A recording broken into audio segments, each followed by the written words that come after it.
Lawrence की पप्पू यादव को दी गई धमकी को सीधा पीएम मोदी और गृह मंत्री अमित शाह को चैलेंज के तौर पर भी देखा जा सकता है। कभी महज मीडिया की सुर्खियां बटोरने के लिए सलमान खान को जान से मारने की धमकी देने वाले लॉरेंस बिश्नोई ने सिंगर सिद्धू मूसेवाला और पॉलिटिशियन बाबा सिद्दीकी की हत्या के बाद अपनी दहशत कायम कर ली है।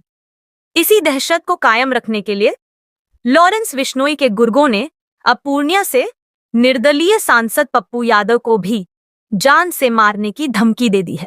अब इसकी वजह से ये लड़ाई सलमान खान बनाम लॉरेंस बिश्नोई की न होकर लॉरेंस बिश्नोई बनाम पप्पू यादव की हो गई है। लेकिन क्या लॉरेंस बिश्नोई का ये चैलेंज सिर्फ सलमान खान या पप्पू यादव या फिर बाल संत अभिनव अरोड़ा के लिए ही है, या फिर लॉरेंस बिश्नोई की इस धमकी को प्रधानमंत्री नरेंद्र मोदी और गृह मंत्री अमित शाह को भी चैलेंज करने के तौर पर देखा जा सकता है। राजस्थान के अजमेर की घूघरा घाटी हाई सिक्योरिटी जेल से लेकर दिल्ली के तिहाड़ और पंजाब की जेलों में बंद रहने के दौरान लॉरेंस बिश्नोई अपने विरोधियों को धमकियां देता रहा है, फोन पर बातें करता रहा है और उसके ऑडियो वीडियो भी वायरल करता रहा है।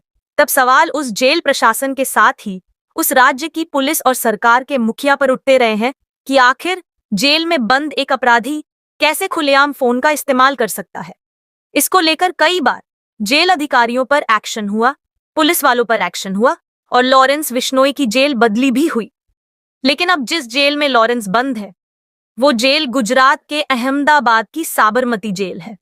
सत्ता भारतीय जनता पार्टी की है और मुख्यमंत्री हैं भूपेंद्र भाई पटेल। गृह मंत्रालय भी मुख्यमंत्री के ही पास है, तो इस नाते पुलिस भी मुख्यमंत्री के निर्देश पर ही काम करती है। लेकिन पप्पू यादव को धमकी देता हुआ लॉरेंस बिश्नोई के गुर्गे का जिस तरह का ऑडियो वायरल हुआ है वो पूरे गुजरात के पुलिस प्रशासन पर सवालिया निशान खड़े करता है। पप्पू यादव को धमकी वाला ऑडियो सोशल मीडिया पर वायरल है। इस ऑडियो में धमकी देने वाला साफ कहता है कि लॉरेंस बिश्नोई की गुजरात के साबरमती जेल में इतनी चलती है कि वो जेल का जैमर भी बंद करवा देता है और इसके लिए लाखों रुपए खर्च कर देता है।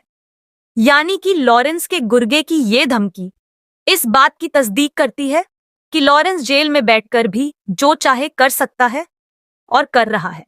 यहीं से पुलिस और जेल प्रशासन पर गंभीर सवाल खड़े होते हैं कि आखिर कैसे लॉरेंस जेल में हर वो सुविधा ले रहा है जो किसी भी आम या खास कैदी को नहीं मिल सकती है।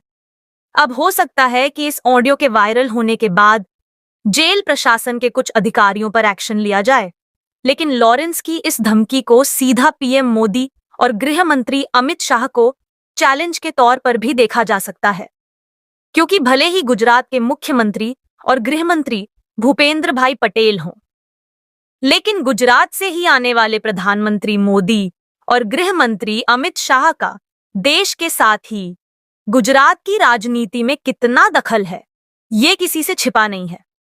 अगर खुद पीएम मोदी और गृह मंत्री का गुजरात में इतना दखल है तो फिर जेल में बैठकर जैमर बंद करवाकर धमकी देना भी तो इन दोनों बड़े लोगों के इकबाल पर सवाल खड़े करता ही है।